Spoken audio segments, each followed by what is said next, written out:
សួស្តីបងប្អូនអរគ្នាថ្ងៃនេះខ្ញុំមកធ្វើវីដេអូពីរបៀបលុប account Facebook page អាប់ដេតថ្មីឆ្នាំ2026សម្រាប់បងប្អូនដែលចង់លុប page បងប្អូនអាចមើលវីដេអូហ្នឹងបងប្អូននឹងលុបបាន 100% តែម្ដងឥឡូវបងប្អូនចូលមកកាន់ Facebook page បងប្អូនហើយខ្ញុំគិតថាបងប្អូនចេះចូលហើយខ្ញុំចង់លុប account Facebook page ដែលមានឈ្មោះថា Movie TV Channel Drama ហ្នឹងបាទឥឡូវ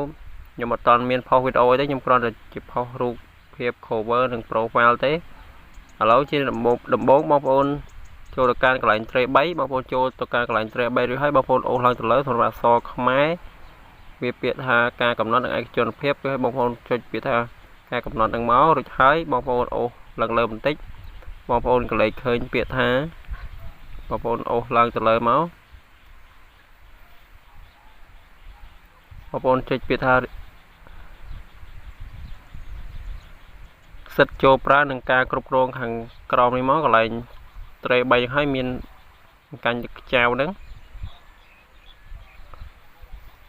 អូខេបន្តទៀតបងប្អូន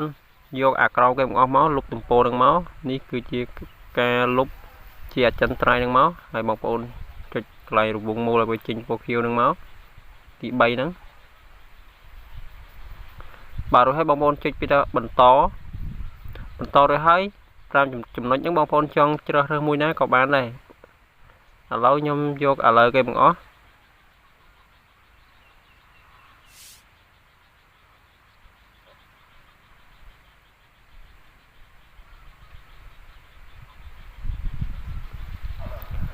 បន្តមកនេះបងប្អូនចុចពីតែបន្តមករួចហើយបងប្អូន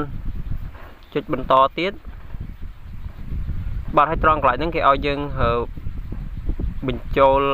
យើងវាយ password បងប្អូន password ដែលយើងបង្កើត account Facebook ចឹងហ្នឹងបើសិនណាយើងអត់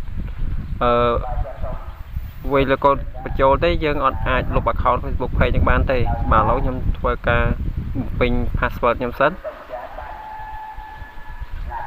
ហើយអធិស្ឋានផងបងប្អូនដែលខ្ញុំបិទបាំងដោយសារខ្ញុំការពារ account Facebook ខ្ញុំដើម្បីសុវត្ថិភាពគឺឲ្យបងប្អូនចុចបន្តមកបងប្អូនចុចបន្តឲ្យបងប្អូនចុចពីលុបទំព័រហ្នឹងមកវានឹងធ្វើការលុប page ចឹងតែម្ដងហើយរយៈពេល1ខែទៅពេលលុបឲ្យបងប្អូនឬ1-2 ខែអីចឹង